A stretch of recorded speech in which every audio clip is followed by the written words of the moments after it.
Post Covid के बारे में बताना चाहता हूँ क्योंकि Please. मैं बहुत सारे पेशेंट्स को देखता हूँ। तो पोस्ट कोविड इतना कोई बिनाइन चीज़ नहीं है, बिनाइन चीज़ नहीं है क्योंकि मैं पल्मोनोलॉजिस्ट हूँ। पोस्ट कोविड फाइब्रोसिस एक लाइफ थ्रेटनिंग समस्या है। बहुत लोग जूझ रहे हैं क्योंकि डिनोमिनेटर बहुत बड़ा है। लास्ट टाइम मैंने बताया था कि जो 5.5 करोड़ जो है ना डॉक्यूमेंटेड केसेस, बट एक्चुअली तो 90% से ज़्यादा को कोविड हो चुका है।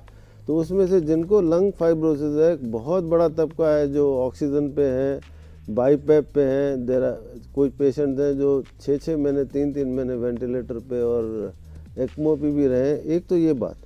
दूसरी बात है जो थ्रोम्बोटिक एपिसोड्स हैं जिसमें heart attack, brain attacks, doctor अचल के सामने मेरा बोलना अच्छा नहीं है, लेकिन एक्चुअली जो अभी जो ओमिक्रॉन का जो एपिसोड आया है जो कि पेशेंट्स आके कहते हैं कि साहब हम ओमिक्रॉन के दौरान तो हम ठीक थे लेकिन बाद में तो हमारी हालत ख़राब हो गई।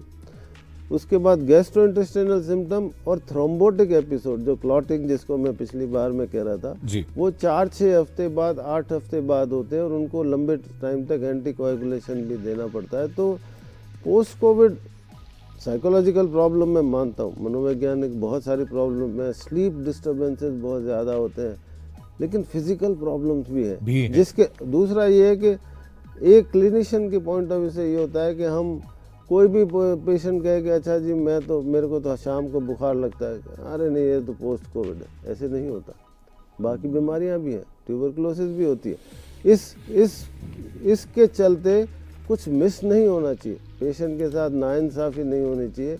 उनके जो सिम्टम्स हैं उनको करेक्ट पर्सपेक्टिव में देखने के लिए ही एक मल्टी डिसिप्लिनरी ओपीडी होना चाहिए पोस्ट कोविड, जिसको उनका पूरा एवेल्युएशन होना चाहिए कि भाई ये कोविड की वजह से या कुछ उसमें मिस ना हो जाए। लोगों को हार्ट अटैक्स हो गए, यंग लोगों को दौड़ते हुए भागते हुए, तो इसलिए बहुत ज़रूरी है कि उसके पर्सपेक्टिव को समझा जाए, उसकी उस तरह से जांच की जाए। अगर वो कोविड की वजह से तो ठीक है, अगर कोविड के आड़ में बाकी सब मिस नहीं होना चाहिए, ये मेरा कहना है। बहुत महत्वपूर्ण बात है। पहला जो महीना है खास करके कोविड होने के बाद पहला महीना बहुत ही खतरनाक है कोविड से डॉक्टर खिलनानी, अब ये बात एक तो महत्वपूर्ण हो जाती है, डॉक्टर अचल जो कह रहे हैं, आपने भी जो बात कही पोस्ट कोविड को लेकर, ये रिकवरी जब हो गई उसके 1 महीने बाद का और ये 2 महीने का जो पीरियड है वो क्यों क्रिटिकल हो जाता है? भाई रिकवरी तो हो गई, अब जो भी अगर थक्का जमना था तब क्यों नहीं जमा, अब क्यों जम रहा है 2-3 महीने बाद? आपने कहा कि कुछ लोगों को बुखार लगता है, कई लोगों को लगता है, हमारी जान पहचान में भी बहुत से लोग हैं जो यही शिकायत करते हैं कि आप विशेषज्ञों से ये प्रश्न ज़रूर आप पूछें कि किसी को हरारत शाम को महसूस होती है, कोविड के दौरान भी होती थी, उसके बाद भी होती है, क्या कहना चाहेंगे आप? देखिए इसमें ऐसा है कि जो पेशेंट रिकवर हो गया कोविड से और उसके बाद उसको सिम्टम्स होते हैं, उसको सिम्टम्स को मैं थोड़ा बताना चाहूँगा। एक तो इस ओमिक्रॉन के दौरान पेट की गड़बड़ी बहुत ज़्यादा है, किसी का पेट जल्दी फुलनेस हो जाती है, किसी को मोशन बार बार जाना पड़ता है, भूख पूरी नहीं लगती, ये सब ये कोविड के कारण हो रहा है। कोविड को पोस्ट कोविड ये बहुत कॉमन सिम्टम्स हैं, लेकिन धीरे धीरे चले जाते हैं। लेकिन सपोज मैं आपको एक सिमिली देता हूँ कि 4 हफ्ते बाद कोई मेरे पास पेशेंट आया, वो कहता है मुझे बहुत कमज़ोरी हो रही है, मुझे बुखार लगता है, तो मैं उससे पूछूंगा कि बुखार कितना होता है। अगर 99 के या 99.5 के ऊपर कंसिस्टेंटली बुखार है तो मैं उसकी कॉग्निजेंस लेता हूँ।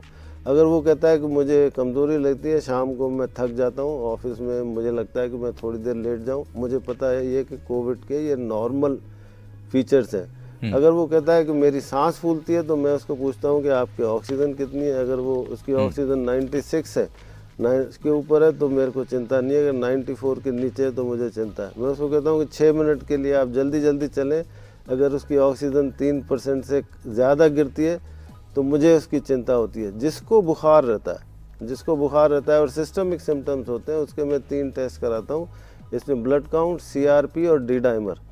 वो अगर बढ़े हुए हैं इसका मतलब कि मोस्ट प्रोबेबली ये कोविड इन्फ्लामेशन उसका कंटिन्यू हो रहा है, उसका मैं उस हिसाब से अप्रोप्रिएट इलाज करता हूँ। लेकिन मैं आपके माध्यम से बताना चाहता हूँ, जैसा कि मैंने कहा कि हम फिजिशियंस को ये नहीं सोचना चाहिए कि हर चीज़ कोविड की वजह से होती है, बाकी बीमारियाँ भी चल रही हैं। और इस समय ये भी बहुत ज़रूरी है कि जो कोविड के दौरान हुआ, कोविड के फर्स्ट वेव सेकेंड वेव के दौरान कि लोगों ने बाकी एलिमेंट्स का इलाज कराना ही छोड़ दिया। हॉस्पिटल आना ही छोड़ दिया, एंजियोग्राफीज कराना ही छोड़ दिया, अपने हार्ट का चेकअप कराना ही छोड़ दिया, फॉलोअप छोड़ दिया बीमारियों का। तो मैं लोगों आपको में ये बताना भय था चाहूँगा कि जाएंगे तो कोविड हो जाएंगे जाएगा। तो कहीं हम ही ना तो वो संक्रमण समय अब लगे। निकल गया है, वो इतना अब कोविड का डर नहीं है, क्योंकि as of now COVID is a minor illness. तो अपने मेजर एलिमेंट्स को जो है ना अंडरमाइन ना करें, उसको साइड में रखें, दरकिनार ना करें, उनका अपना प्रॉपर इलाज करें, एहतियात बरत के एक नॉर्मल लाइफ लीड करें। आपके डॉक्टर की रिस्पॉन्सिबिलिटी है कि वो पता करे कि आपके ये कोविड के सिम्टम्स हैं ठीक। या कोविड के, जो ये भाई साहब ने जो फ़ोन पे बताया, I am very sure it has nothing to do with COVID. अच्छा, ये पक्की बात है। आप ये कह रहे हैं कि ये समस्या इनको चल रही होगी, अब ये सामने आई ये है। इंसिडेंटल है। आदमी को ठोकर भी लगे तो ये ना सोचे कि अरे कोविड की वजह से कोविड ठोकर ही लग है। गई, पत्थर की वजह से लग गया। लोग ज्यादा सावधान रहते हैं हाँ, कि जो भी कुछ हुआ उसको ट्राई टू एट्रीब्यूट लेकिन इसका फैसला वो खुद ना करे, डॉक्टर करेगा। ठीक।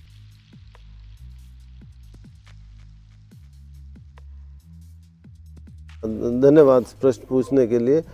सांस फूलने के दो कारण होते हैं, फेफड़े से संबंधित और हार्ट से संबंधित। जो फेफड़े उल्टा टेस्ट हो गया उनका, उन्होंने हाँ बताया।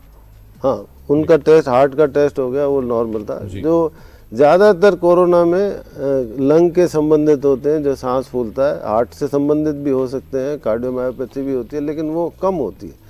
तो जब सांस से जो फूलती है, वो कोरोना के बाद जिनको भी निमोनिया हुआ फर्स्ट और सेकंड, उसमें इनको 1.5 साल हो गया। 1.5 साल हो गया। लेकिन वो उसमें ये होता है कि आपका ऑक्सीजन सेचुरेशन कितना है, जैसे कि मैंने बताया, अगर 96 से ज़्यादा है तो उनको 6 मिनट अगर चलते हैं, तेज़ चलेंगे, तो उनका अगर कोरोना की वजह से लंग अफेक्टेड होगा तो डेफिनेटली है कि उनका सेचुरेशन कम होगा।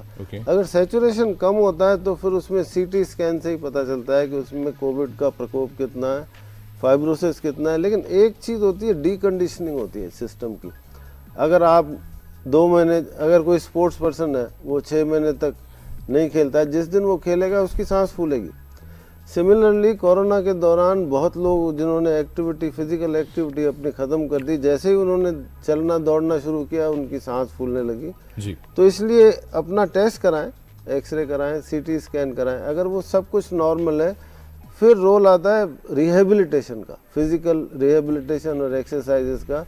अगर आपका हार्ट और लंग नॉर्मल है आपके डॉक्टर के द्वारा, तब आप चिंता मुक्त होकर, 1.5 साल हो गया, अपना नॉर्मल एक्टिविटी शुरू करें, आपको कुछ नहीं होगा। हमारे एक दर्शक हैं टेलीफोन लाइन पर, लेकिन उससे पहले डॉक्टर खिलानी एक छोटे से प्रश्न का उत्तर दे दीजिए। और वो ये कि बहुत से लोगों के मन में बात आई होगी, आपने कहा कि कोविड की वजह से बहुत सी लोगों की एक्टिविटीज़ कम हुई, लोगों ने पार्क में जाना या एक्सरसाइज करना कम कर दिया, बाहर जाकर नहीं कर रहे थे, घर में थोड़ा बहुत चल लिए तो चल लिए। तो अब ये जो जिनको समस्या हुई, जिनको कोविड हुआ और कोविड के बाद इस तरह की समस्या हो रही है कि सीढ़ी चढ़ रहे हैं, सांस फूल रही है, तो बहुत से लोग ये भी सोच रहे होंगे कि भाई 6 महीने हो गए, तो क्या डॉक्टर खिलनानी ये बताएंगे उनको कि ये अपने आप भी ठीक होगा या फिर डॉक्टर के पास जाना ही पड़ेगा? कई लोग तो कहते हैं प्राणायाम किया तो हमारी सांस फूला करती थी, अब तो हम ठीक हैं। ये शायद रिलेटेड नहीं है, लेकिन आज ही एक जामा में पेपर आया, journal of American medical association में, जो 2005 से लोगों को फॉलो किया आज तक, जिन लोगों ने के स्टेप 7000 से ज़्यादा थे और 7000 से कम थे, जो जिनके 7000 से कम थे, उसमें सिग्निफिकेंटली ऑल कॉज मोर्टेलिटी ज़्यादा थी। That is emphasising the value of walking. ठीक, वैल्यू ऑफ वॉकिंग, ये बहुत इंपॉर्टेंट शो है जो आज ही आया है। तो मेरी आप लोगों से सलाह है कि लोगों ने कोरोना के कॉन्टेक्स्ट में गार्डन में, लॉकडाउन को छोड़ दें, गार्डन जाना छोड़ दिया करे भाई। अब तो जो है ना कोरोना है, बाहर जाना मना है। विशेषज्ञों ने ही कहा कि न जाइए बाहर, न जाइए। विशेषज्ञों ने कभी नहीं बोला, कभी नहीं बोला। विशेषज्ञों ने सिर्फ लॉकडाउन पे, जब सरकार ने कहा घर के बाहर जाए, मास्क पहन के जाए। लेट मी फिनिश, चलिए इस पर लेट मी फिनिश।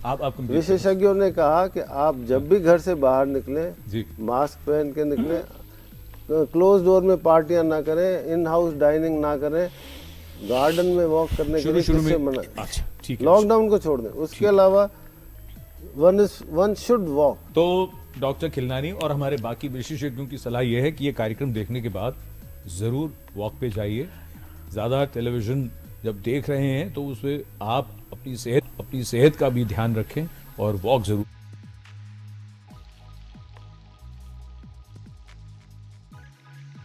खिलनानी, आप तो स्लीप मेडिसिन, आप तो इसके भी एक्सपर्ट हैं, तो एक बात जो इस कोविड के दौरान, क्योंकि फिर वो जो हम जीवन सामान्य होने वाली बात की अगर बात करें, कोविड के दौरान दो चीज़ें हुई। जिनको कोविड हुआ उसमें से बहुत से लोग ये भी शिकायत करते हैं कि उनकी अब जो नींद है वो उतनी गहरी नहीं होती, या आँख खुलती है तब भी उतना ताज़ा महसूस नहीं करते कि वो सोए। बाकी बहुत से लोग ऐसे हैं, और जिसमें युवा, किशोर, बच्चे भी शामिल हैं, जो रातों को अब देर तक जागते हैं, क्योंकि लोगों के पास करने को कुछ नहीं था, मोबाइल फ़ोन था, तो 2-2 बजे तक जागते हैं, 3-3 बजे तक जागते हैं। उनके लिए आपके पास कुछ नुस्खा नहीं, है? देखिए ऐसा है कि स्लीप जो है ना, ये एक ईश्वर की देन है। आप 100 साल पहले की बात करें तो इलेक्ट्रिसिटी नहीं थी, रात को बत्ती बंद हो जाती थी, जो भी लालटेन होगा वो बुझ जाता था। और ये वैज्ञानिक तथ्य है कि हमारी स्लीप एवरेज 1.5 घंटा कम हो गई है मानव जाति की। वो क्यों कम हुई है? बत्तियां बहुत हैं, आवाज़ें बहुत हैं, टेलीविज़न बहुत है, और एक और चीज़ आ गई, स्क्रीन बहुत है। तो इस वजह से, और कोविड के दौरान क्या हुआ कि काम कुछ था नहीं लोगों को, वर्क फ्रॉम होम करना है, बच्चों को स्कूल छोड़ने सुबह जाना नहीं है, वर्क फ्रॉम होम करने के लिए कभी भी उठे और बैठ गए, सुबह 7 बजे निकलना नहीं है जी। तो लोगों ने लेट सोना शुरू कर दिया, 1 बजे 2 बजे। अब आदमी जब 1 बजे तक सोएगा तो करेगा क्या? टीवी देखेगा। किताब पढ़ने का तो रिवाज बहुत कम हो गया, जी। तो टीवी देखेंगे, अपने मोबाइल पे लोगों को व्हाट्सएप पे जवाब देते रहेंगे, तो उनका जो स्लीप पैटर्न है वो बिल्कुल डिसरप्ट हो गया, स्पेशली बच्चों का, यंग बच्चों का, बड़ों का भी, सबका जो है ना। तो इस वजह से वो कोविड को दोष देने लग गए। ये सच है कि जिनको कोविड हुआ उनको कुछ स्लीप डिस्टर्बेंसेस, पसीने आना रात को, या बीच में नींद खुल जाना, वो सब होता है। लेकिन मैं आपको बताना चाहूँगा, अगर जो नॉर्मल स्लीप होती है, जो नॉर्मल पैटर्न होती है, हर आदमी की एक स्लीप पैटर्न होती है, किसी की 11 से 6, किसी की 12 से 7, और जो आदमी 11 से 6 सोता है जी। और वो सोचे कि मैं एक दिन में 3 से 12 बजे तक सो के अपने 7 घंटे पूरे, वो उस नींद से वो रिकवरी जो साइकोलॉजी की या बॉडी की, वो रिकवरी नहीं होती है। इसलिए स्लीप का समय अमूमन एक व्यक्ति का फिक्स होना चाहिए कि मेरा सोने का समय ये है और मेरे जागने का समय ये है। दूसरी बात यह कि जब भी आप भारी खाना खाओगे शाम को, राजमा चावल, बटर चिकन, जस्ट सोने से पहले, तो आपकी स्लीप डेफिनेटली डिसरप्ट होगी, क्योंकि उसमें पेट आपका भर जाता है और एक गैस्ट्रोइसोफेजियल रिफ्लक्स होता है। तो हल्का खाना खाएं। हाँ, इसलिए सुपाच्य। अगर आपकी आदत है कि रात को 8-9 बजे बाद आप कॉफ़ी पीते हैं, चाय पीते हैं, तो आपको स्लीप आने में दिक्कत हो सकती है। और कोई ये सोचे कि शराब पीने से अच्छी नींद आती है, वो भी गलत है। शराब पीने से जो नींद होती है वो डिस्टर्ब्ड होती है। तो सलाह ये है कि आप जिसको भी स्लीप की प्रॉब्लम है, अपना स्लीप रेगुलेट करें। 5 बजे के बाद चाय, कॉफ़ी, कोक, कैफिनेटेड ड्रिंक्स जो है ना बिल्कुल नहीं लेने। ठीक। सोने से पहले 3 घंटे पहले अपना लाइट डिनर ले लें, और फिर सोने से पहले कुछ फ्रूट या दूध पी सकते हैं।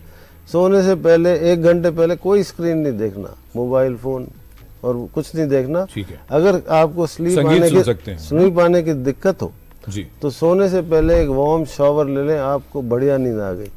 लेकिन अगर आपकी नींद, ऐसा कोई आदमी पैदा नहीं हुआ जिसकी नींद कभी डिस्टर्ब ना हो। अगर आपको नींद नहीं आती है आधे घंटे तक, तो आप अगर नींद और डिस्टर्ब करना चाहते हैं तो उठ के देखें भाई मोबाइल पे किसी ने क्या मैसेज है, उसको जवाब दे दें 2-4। ये बहुत होता है। तो जी, उठ के किताब पढ़ लें, थोड़ा वॉक कर लें, नींद आपकी कहीं नहीं जाएगी।